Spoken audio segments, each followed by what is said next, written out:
Hindi tayo ako mapagod. Huwag lang ako magmakaawa.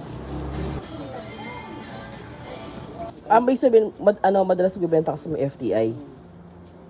Tapos dito sa may suka, sa may zone 4, ano mas ka naalis? Ano? 3:30. 3:30. Tapos ito lang gamit mong skateboard. Tapos anong tayo mga paninda mo? Ano mga paninda mo? Mga kamatis, sibuyas, bawang, Mm. luya, sili. Yung gulay, doon ko nauubos kasi pagka dinala ko dito lang tanan. Ito meron siya dito. Kamatis. Kamatis. Ayan, sili. Kalamansi. Kasi ko na rin nagpapak niyan. Ilang taon ka na nagbebenta ng ganyan, kuya? Naku, mula pa ng hindi pa papademic na ano pa yun. Nagsimula ka na ng ano. Hindi pa rin didemic. Tanong ko lang sorry.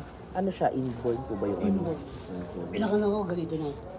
Eto tayo, magkano tayo mga paninda mo? For example, gantong magkano yung gantong kamatis tayo? 10. Lahat ng ba naka-plastic na ganito, 10 piso. Bago bigay ng mahal.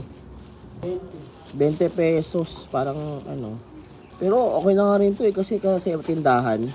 Ano to 5 piso isa. Tay, anong pangalan niya tay? Antonio sa inyo din pa. Diyan taon na kay tay? Mag-58 na ako. 58 po.